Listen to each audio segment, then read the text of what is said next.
আজকে যে 10-72 যিনি বহন করছেন তিনি এখানে বসে আছেন। শুধুমাত্র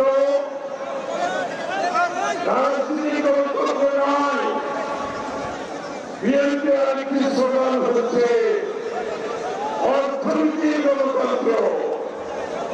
অর্থাৎ বাংলাদেশের আগামী উন্নয়ন, বাংলাদেশের আগামীতে রাজনৈতিক অর্থনৈতিক কর্মসূচি প্রত্যেকটি বাংলাদেশের মানুষ যাতে রাজনীতিতে ভোটের মাধ্যমে অংশগ্রহণ করে আগামীতে ইনশাআল্লাহ বাংলাদেশের প্রতিটি মানুষ প্রতিটি নাগরিক অর্থনীতিতে অংশগ্রহণ করতে পারবে ইনশাআল্লাহ।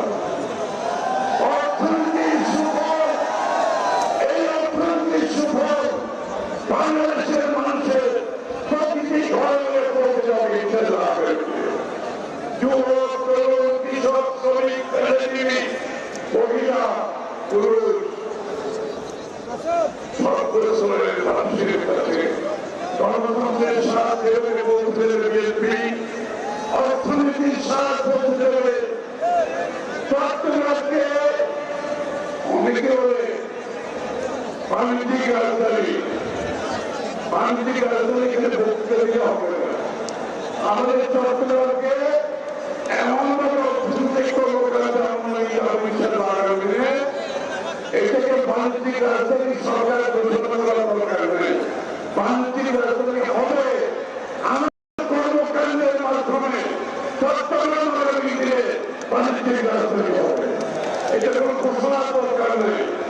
চট্টগ্রামের যে সম্ভাবনা আছে সেই সম্ভাবনাকে পরিপূর্ণভাবে আমরা কাজে লাগিয়ে চট্টগ্রামকে একটি অর্থনৈতিক হাব হিসেবে পরিচিত হবে।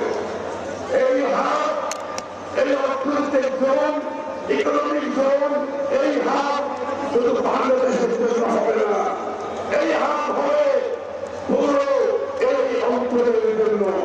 আমাদের পার্শ্ববর্তী দেশগুলো আছে, আমাদের পূর্বে পশ্চিমে সকলের জন্য চট্টগ্রামকে অর্থনৈতিক ভাবে আমরা ইনশাআল্লাহ আগামী দিনে পরিণত করবো। শুধুমাত্র বাণিজ্যিক রাজধানী না, তার চেয়েও বেশি।